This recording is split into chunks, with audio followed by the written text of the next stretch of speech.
Hi, everyone, and thank you for joining us today, where we are going to have a discussion with Dr. Will Toe about how Dr. Contact Lens is helping his practices succeed in this digital world. Thank you for being here today with us, Dr. Will Toe, so we can learn more about your practice and how you and your staff are utilizing Dr. Contact Lens with great success. Sure. Thank you for having me. It's been honestly, it's been a journey having it, and I'm very glad this is one of those things that I signed up for. And I think at this point, I'm almost using it for 2 years now, and it's done amazing things for my multiple practices all across different states and whatnot. So happy to be here today for sure. Thank you. So with that, you said multiple practices. Tell us a little bit about your practice model and the vision that you bring to life within your practices. Oh, absolutely. I mean, I will tell you definitely that um, I definitely bring a different mindset to my practices. I grew up in the Bay Area in California, and because of that, almost all of my friends and all my family are in the tech industry. So I get to, I feel like my advantage that I have is that I get to see things more from a tech kind of perspective versus more of an optometry perspective. So I do run a lot of my practices like that in that sense. One of the things that really bothers me about optometry and actually just healthcare in general is the pace in which things move. To me, it's almost crazy if you think about the fact that we're pretty much practicing the same way, and we're running our practices in almost the exact same way that we have in the last 100 years. That's probably not even as exaggerated as it sounds. If you really think about it, we have maybe shinier toys and we can diagnose faster and treat better, but we're still pretty much doing the same thing we have been doing for, like I said, 100 years. Versus when you look at how other industries move, and particularly the tech industry, their growth isn't incremental. They don't count things by, well, we need to show improvement by 5 to 10%. They move at an exponential rate. It's like we need to be 50%, 100% better than we were the year before. Otherwise, what are we doing? So it's kind of interesting to watch that mentality where one pushes for progress while another one kind of settles for the same. And one of the things I always like to think about is with my practices, and as I mentioned, I have multiple practices in multiple states, how I can bring them all together, because it's important to be able to do that this day and age, but also find a way to connect with patients in a way that makes sense to them as they progress through their lives and change through their lives. And utilizing, as I said, something like Dr. Contact Lens, it made absolute sense, because when you take a look at how even ourselves, not even thinking about from my patient's point of view, from my point of view, how I've evolved the way I consume information, the way I purchase products, the way I, shop as a consumer, it's changed a lot, particularly in the last 3 to 4 years because of COVID. And so that has exponentially changed the world in many ways. So we have to find industry partners who are doing that and keeping up with that change, so that we can continue to keep up with that change for our patients, instead of ones that kind of fall back to business as usual, which to me is a very dangerous thing. It's very one-dimensional, and it puts you in a very bad position where you become vulnerable to a lot of different things in the marketplace and honestly, in the world, because all it takes is one disruptor to completely ruin a large significant portion of your business model, versus if you push forward and you hedge against different possibilities, you protect yourself in many ways. So you kind of hit on this in that, so thank you for explaining. What is that one thing that makes your practice different from your surrounding competition and really keeps you motivated every day within practice? You hit on it from the patient perspective, you hit on it from the tech perspective, but what is that you bring to the table for your patients? I would say that the biggest thing by far, I appreciate you asking this, because I've had other people ask me this before recently, and so I already know what my answer is. But I had to think about it for a little bit, because what makes me kind of, spend all this time and energy to keep pushing forward? It's always easier to just do things the same, and I understand that, and I understand that it's not easy to just spend all these time and resources and money and everything to keep pushing your practice forward. But the one thing that really gets to me is, whenever I see a new patient, I love it when they say, at the end of the exam, they say, this is the best eye exam I ever had. This is all this new technology. I didn't even know you could do this with the eyes. I didn't even know all these different things about the eyes. And that always makes me feel pretty good, because it's like, okay, I'm doing something different. I'm doing something better than everybody else around me. But the one thing that really makes me really happy is, because I know where I stand typically, comparing against the rest of the practices around me. I know that we are more tech forward, and we are very, we always push the envelope in terms of what we provide for the patients. I get that.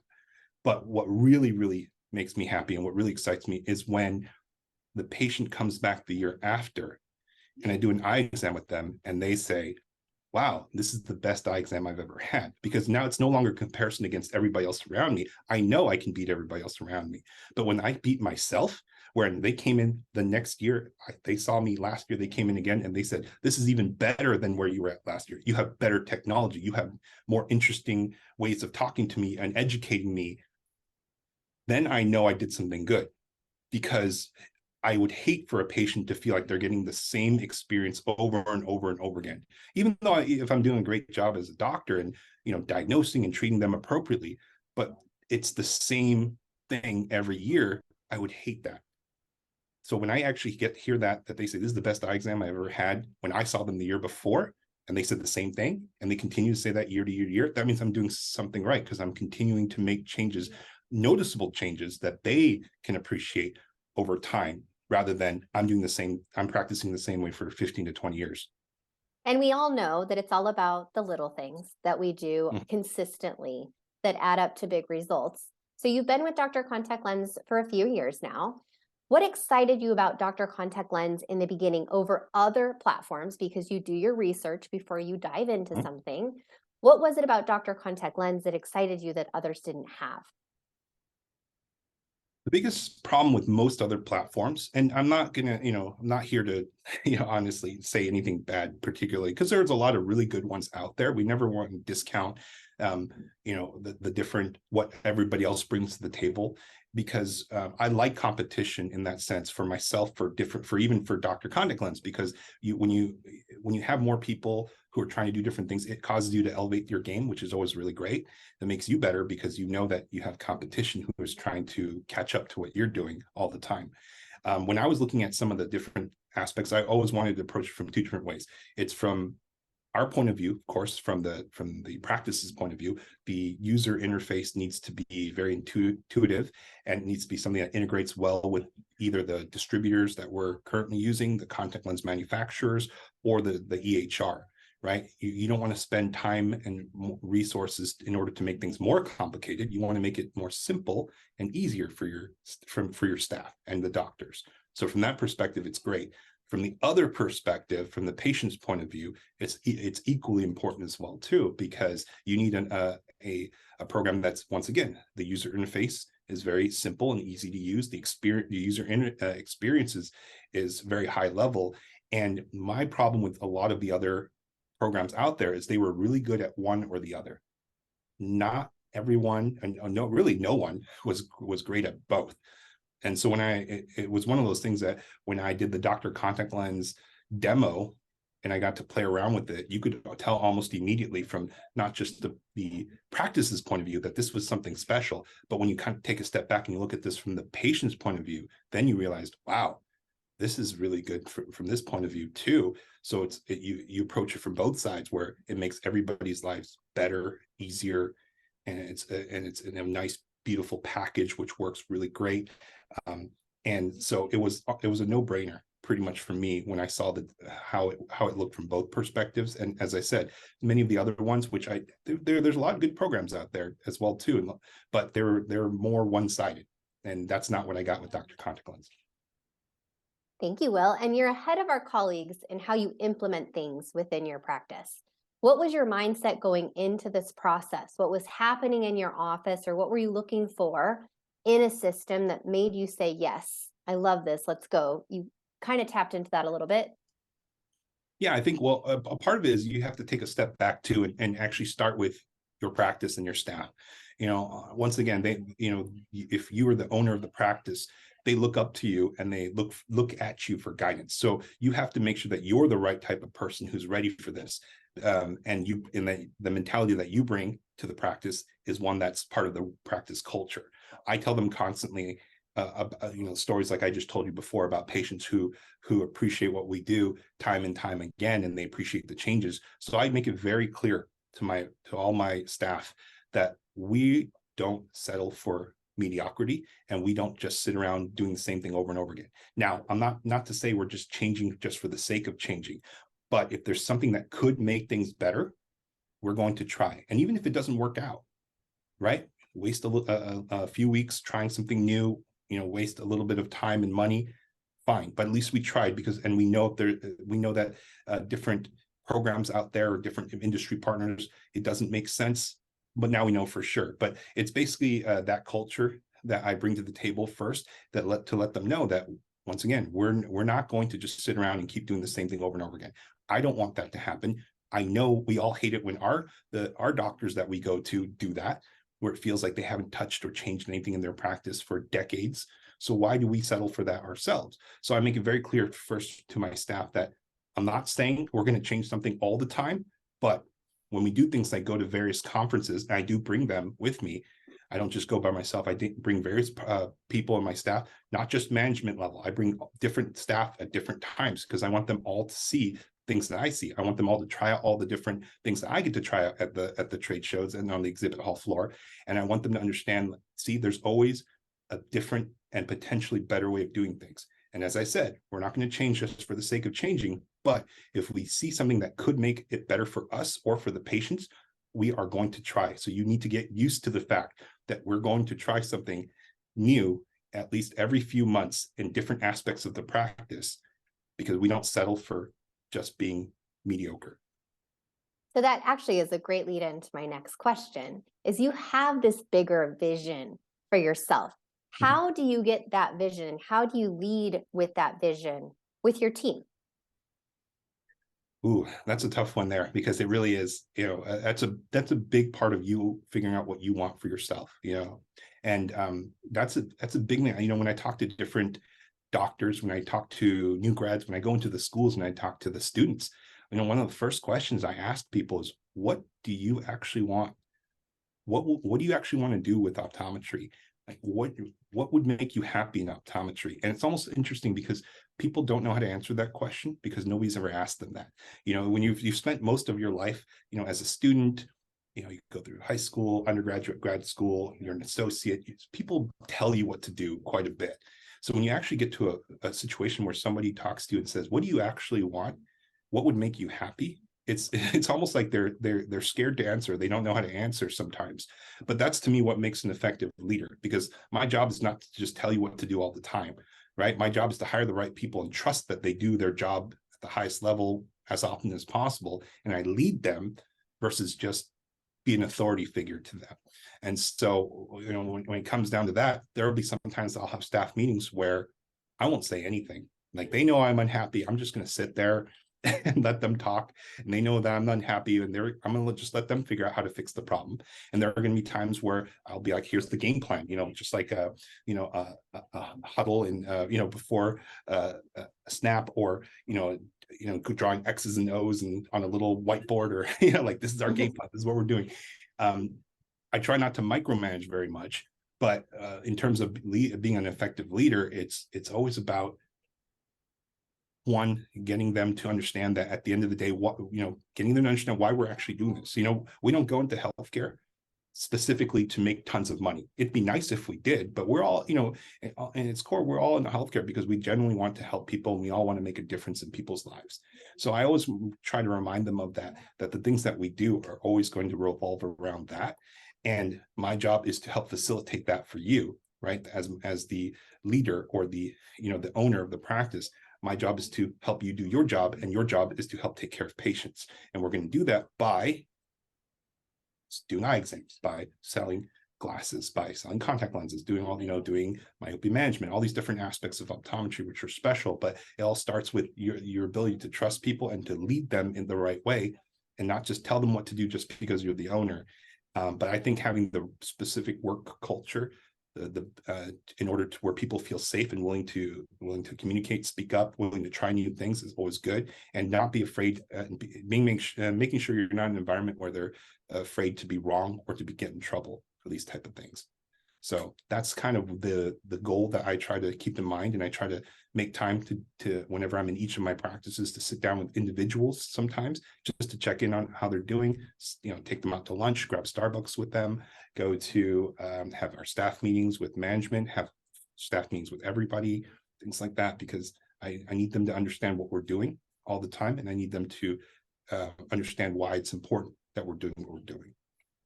So with other softwares you've utilized, it comes down really to patient engagement for you to see success and then continue to utilize the product. How does Dr. Contact Lens help you engage your patients in this digital world that's transforming right before us? Well, once again, it's sometimes we've been doing something for so long, you've been a doctor so long, you forget what it's like to be a patient, right? So you have to step back and think about that. So how are consumers, purchasing goods, particularly for contact lenses? Well, even before COVID, I believe over 50% of contact lenses were purchased online. After COVID, it's well over 50% now. And when you take a look at some of the, depending on which kind of ways you facilitate your reporting, or what I really like about Dr. Contact Lens is I can see a lot of the reports. It's not just the sales, but it's the reports, because more data is better than less. I get to see that things like, well, besides my office business hours, when are the times that my patients are buying contact lenses? And I see that there's always two little peaks, one at the beginning of the day, one at the end of the day, one at about 6 a.m. or so, and one at about 9 p.m. or so. And I know everyone's practice is going to be different, but that's always interesting to me, because I actually don't wear contact lenses. So that's probably a problem. I actually don't have a prescription, which is, I know, very odd for an optometrist and for an Asian person. But like I said, sometimes I forget or I don't think about it. But when I do think about it from a patient's point of view, one who wears contact lenses, when do you think about buying contact lenses? Well, it's typically when you run out, or when you see that you're running out. And when is that going to happen? Well, when you put them on or when you take them off, well, which is 6 a.m. or about 9 p.m. or so, right? And so when you think about that, somebody who's running out of contact lenses, who's ready to buy at that moment, are you able to give them a platform in which they can do so, or do they have to wait until the next business day when you're open in order to purchase contact lenses? It's, yeah, you're right. They could just do that. And typically in a lot of traditional ways, they have been doing that.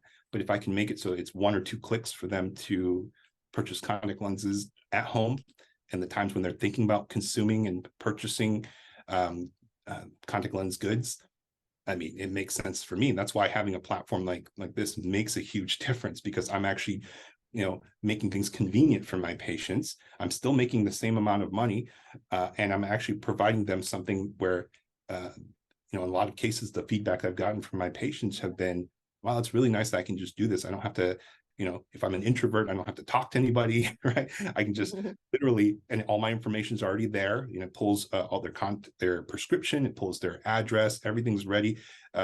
Fairly quick, within 30 seconds to a minute, they can already have the order ready to be sent to their home.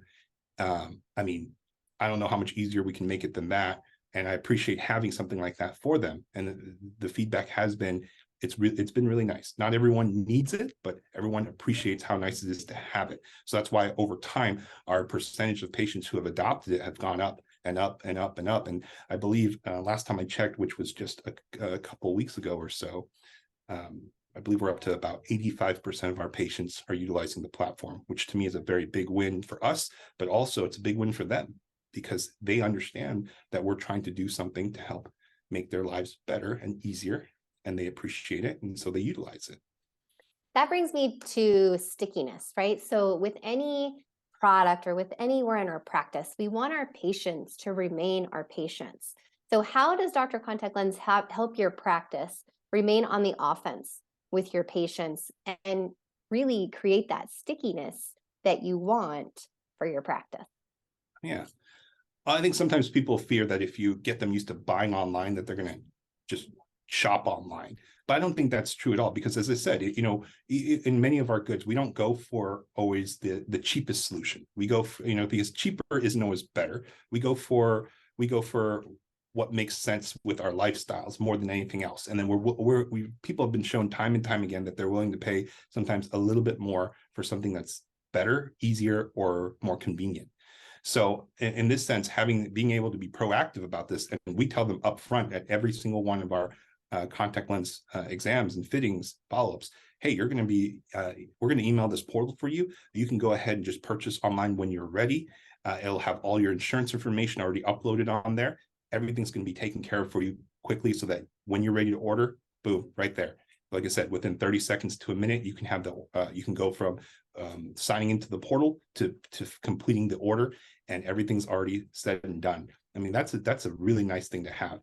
And for me, it's also, what's interesting is it's not just the patients who have been purchasing from us. We've actually found an increase in the patients who typically don't purchase from us, because one of the things that that everyone assumes is that it's cheaper if you go with 1-800 Contacts or even Costco, which is not always true. The interesting thing is both 1-800 and Costco, I believe, don't hold me to this 100%, but I believe they update their prices on all their contact lenses, or they can update their prices on all their contact lenses about every 2 weeks. So there are actually certain brands where even when we price ourselves at, which I always feel is a little bit on the higher end, we are significantly cheaper than them for certain brands. And then but then that changes. We could be very much cheaper than them, for 2 to 4 weeks, and then it shifts because they're changing their prices pretty often. We change ours about once every quarter or so, or we at least look at the potentially adjust prices every quarter, and we're not changing it every 2 weeks. So sometimes patients will ask, and they'll say, I don't actually know what Costco's prices are, because they change them all the time. But I can tell you what our prices are, and I can tell you that we're priced very competitively. We don't price match, but I'll be able to take care of everything for you and have it nice and convenient for you, which patients appreciate.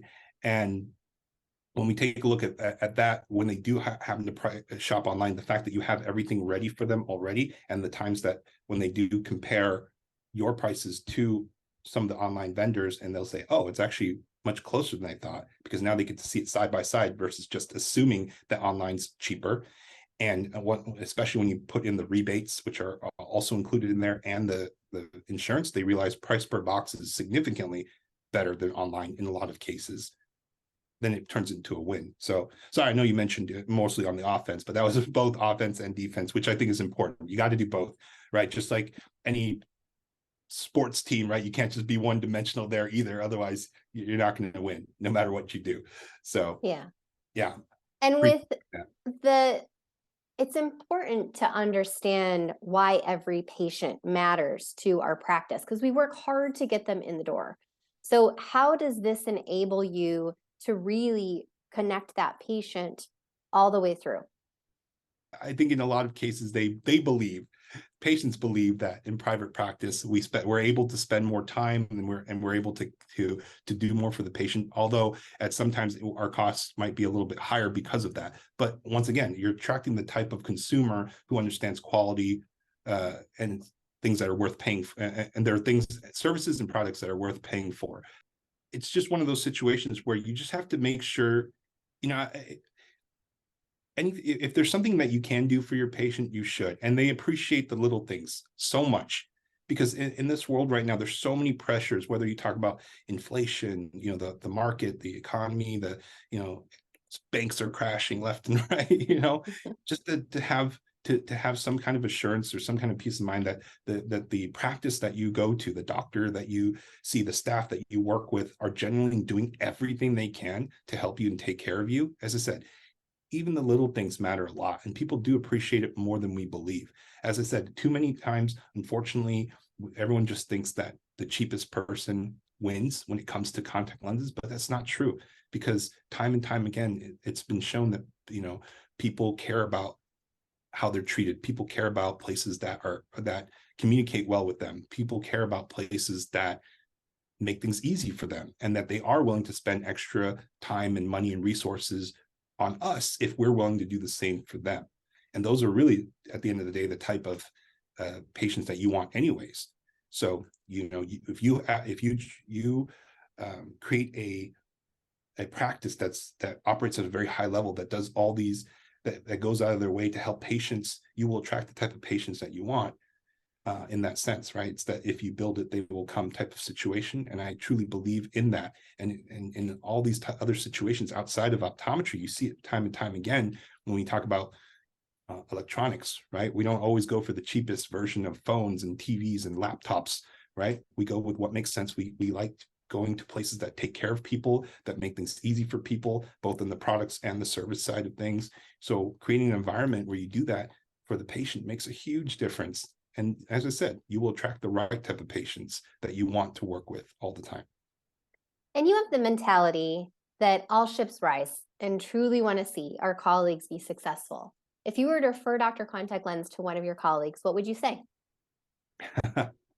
Well, I'll be honest with you. I have done it quite a bit as well too, and I do it not because I tell people all the time. I'm not doing it because I get any type of kickbacks. In fact, a lot of companies that offer me kickbacks where it's like, hey, if you refer a colleague, we'll give you, $500 or $1,000 or something. In a lot of cases, I actually turn it down because I don't want to ever feel like I'm biased in that sense where I'm doing it just because I get a few extra bucks in my pocket. In a lot of cases, I actually tell people like, no, I don't care. I don't care. Take that money, donate it to, an optometry school or something like that. I'd rather you do that with the money than give it to me, because at the end of the day, as you mentioned, I truly love the profession. Even though I'm not going to pretend like I've been in it for very long. I graduated back in 2016. But even in this time, it's done so much for me that I tell people time and time again, this is the best decision of my life, was to go into optometry. I remember there were points before I realized what I was doing, after undergraduate, before I went to optometry school, when I was kind of lost and I had no direction. I didn't know what I wanted to do. And at one point, not a lot of people know this, but at one point I remember I was just walking down the street and I was just thinking, I don't know what I'm doing. I don't have anything that motivates me, and I have no money. I think at that point I literally had $9 in my bank account. So where I'm at now compared to where I was then, and that was like 10 years ago. It's not even that long. I've gotten to a point where I can really appreciate what this profession has done. So I'm always trying to give back. I'm not trying to make money off of optometry and make money off of my colleagues. I'm trying to be in a situation where we're all doing well and we're all winning. So when I see great industry companies doing amazing things, I'm always going to talk to people about it, especially if I use it myself and tell them like, this works. Right. This is something that, we unfortunately we've been lied to with too many companies all the time. So sometimes we get into a situation where it's like we're overpromised and underdelivered. This is almost the opposite. I almost feel like you over-delivered, but it was just one of those things that it just took a little bit of time. It's not something that you can just set up and tomorrow you're already seeing the results, right? That's not how it works with a platform like Dr.Contact Lens. I think it took truly about, I think I remember talking to you about this, maybe the 3 or 4th month mark, where I started seeing, okay, I get it now. This I'm seeing what's happening here. I'm starting to see it kind of everything go into motion. But it takes time to kind of get to that point as well too. But once again, I'm not trying to utilize something like Dr.Contact Lens just to hit this quarter's numbers. We're doing this for the long term. So we're counting our successes for Dr.Contact Lens in years, not in weeks and months, right? So having something like this that helps perpetuate and push your practice into the next level is important. There's not a lot of industry partners that are next level. So as I said, a lot of them cause you to have incremental changes. Oh, you can increase your profitability or your revenue by 5%, 10%. No, this is something that, as I said, when you think of it I see this as more of something where, from a tech point of view, where this is something where my contact lens business has gone up exponentially, not incrementally. So it is a big deal. People should use it. Thank you. Thank you, Will. So thank you so much for taking the time with us today. So we get a peek into your practice, and you can check out Dr. Contact Lens at drcontactlens.com. And thank you, Dr. Toe. All right, thank you.